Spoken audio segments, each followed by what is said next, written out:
Hello everyone, welcome to MacBook Exploration 101 Gestures Measures. Sorry that we're getting a little late start. This class was designed to be on ground and didn't realize until a very short amount of time that it was online. So I'm going to scramble what we would normally go over in person. I made some little videos. All right, first things first.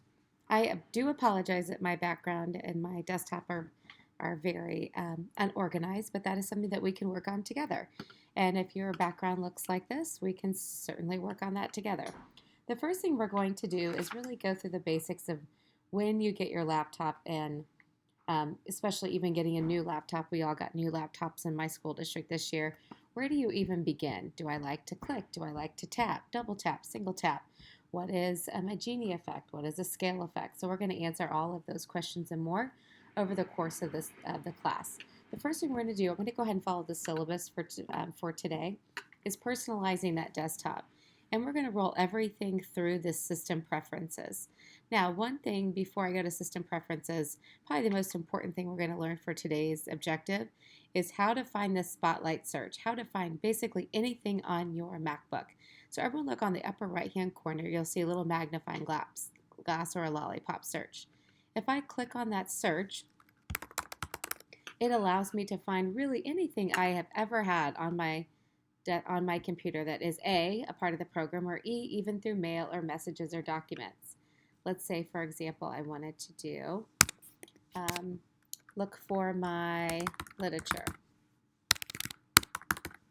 So everything that was from a Word document to messages will pop up underneath your Spotlight search. So this is the most effective and efficient way to really find anything from an email to a document to a program. Do you have that software downloaded? So that's a Spotlight search. The shortcut for that is a command, which is to either the right or left of your space bar, command click. All right, navigate down to your dock. This is what is known as your dock. Okay, and we're going to go to System Preferences. So go ahead and tap or click whatever you have set up. And then you'll see this is everything that really personalizes our desktop. The first thing we're going to mess with is trackpad.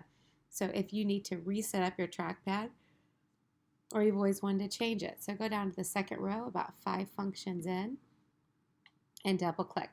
I'm a tapper, my husband's a clicker. So if you can do a tap tap to select or a tap and hold to select. It's really up to you what you choose.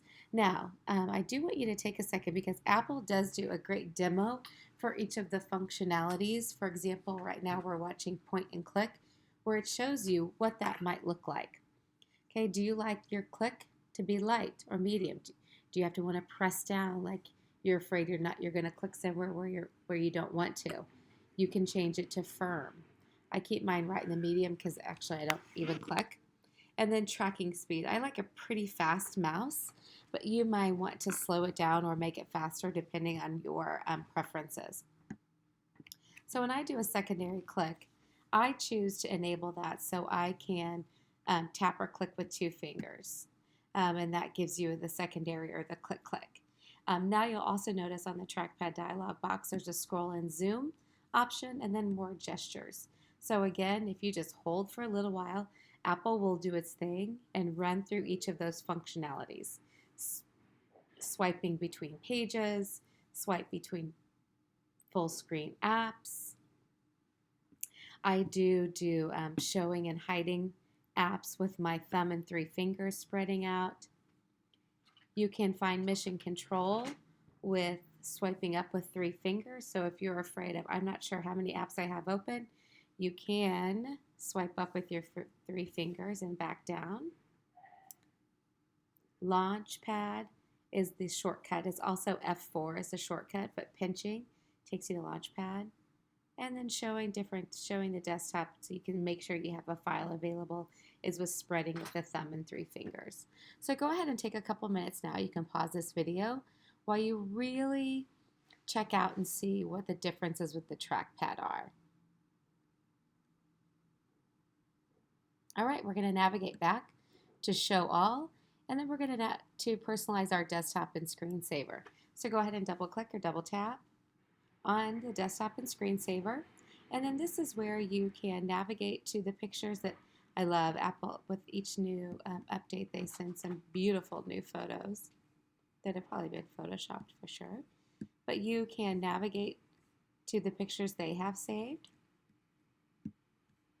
You can choose a solid color.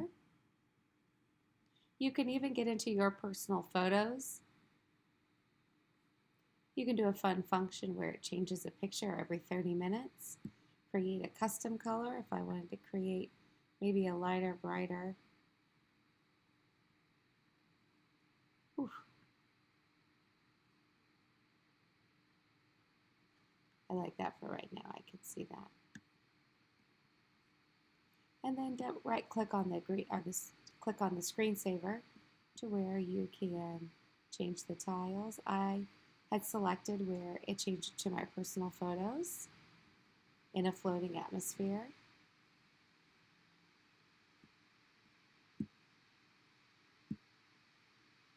There you go. You can play around with those screensavers.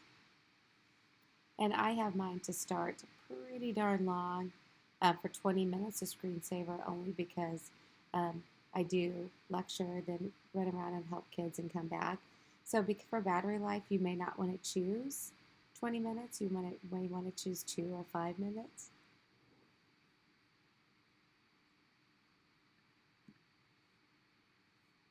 Okay, we do have active screen corners that you can launch your notifications. I can even put my launch pad in the bottom left. I can put my computer directly to sleep or go on to my desktop. So these are what are known as hot corners. Now, depending on what OS X device you're running on your computer, you may or may not have all of these. So I don't want you to worry if you don't have some of the same functions. I am running, let's see, well, we're going to go over that right now, actually. Everyone roll up to your Apple and down to About This Mac. So if anyone ever asks, well, what OS are you running? This is OS X. I am running High Sierra 10.13.3.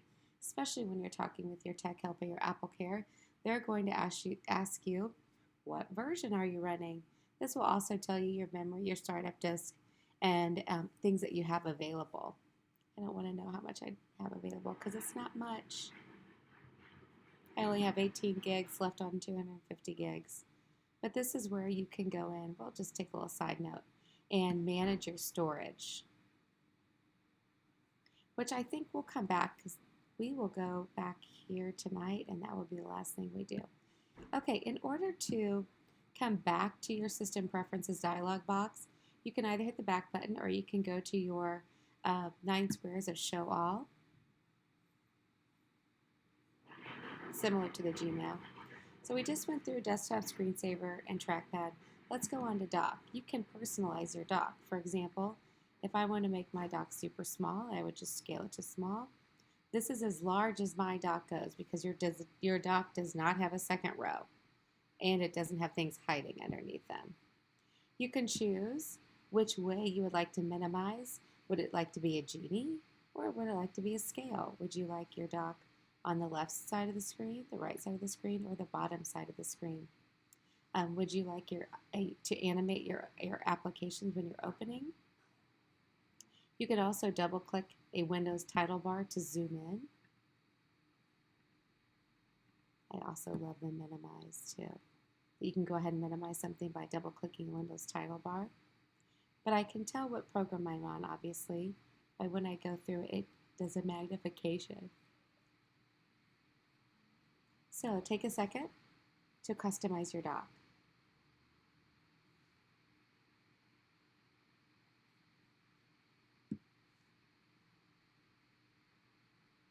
Now we're going to come back to Mission Control.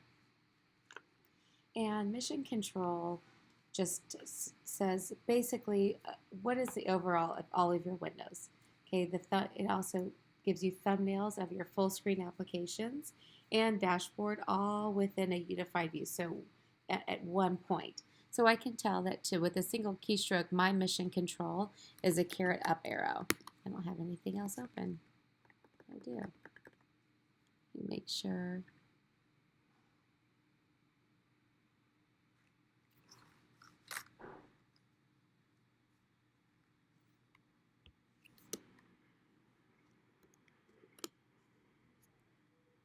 Well, I'm changing this, obviously, and then